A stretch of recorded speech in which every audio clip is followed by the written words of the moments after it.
बिस्मिल्लाहिर्रहमानिर्रहीम। अल्लाहुम्मा सल्ली अला मुहम्मद व आले मुहम्मद।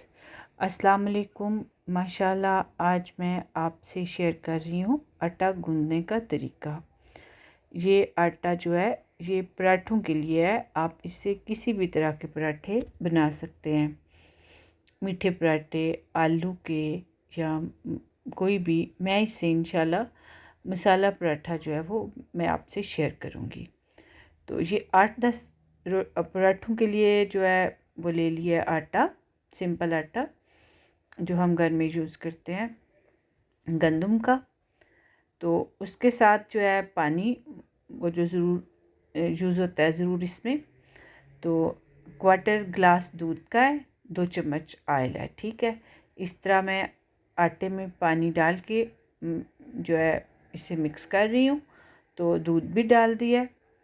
तो अब जो है अच्छी तरह से इसे मिक्स करते जाएं। मैं इससे आटा जो है गूंद कर इसको मैं रख दूंगी और मैं इसकी जो है वो बाद में जो है पराठे बनाकर आपसे शेयर करूंगी। और रेसिपी लंबी हो जाती है, इसलिए मैं इसमें भी आज आटा गूंदूंगी इसमें। तो जो है कल में जो है दूसरी जो है वीडियो उसमें आपसे पराठों की भी रेसिपी शेयर करूंगी।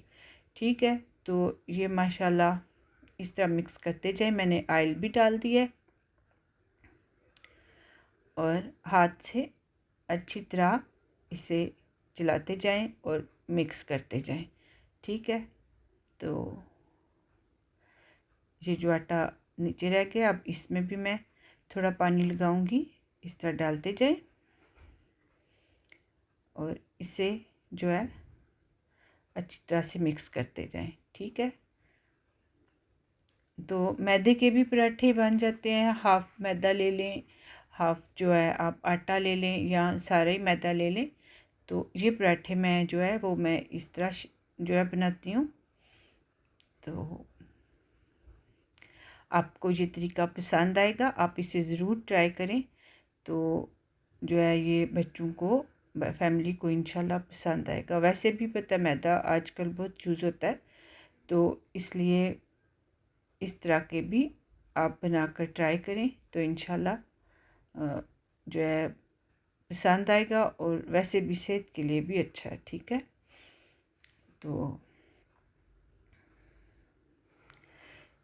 इसको अच्छा सा गूंदना है। ठीक है, ये माशाल्लाह तैयार हो गया। तो इसमें कोई गुठली वगैरह ना रह जाए, अच्छी तरह से इसको गूंद लें। मैं जो है इसको मिक्स करने के भी 5 मिनट बाद बहुत अच्छा गूंदा है। तो आप भी इसे ज़रूर ट्राई करें, इंशाल्लाह ये तरीका आपको पसंद आएगा और इससे पराठे माशाल्लाह बहुत अच्छे बनेंगे। तो दुआओं में याद रखिए। खुदा हाफिज़।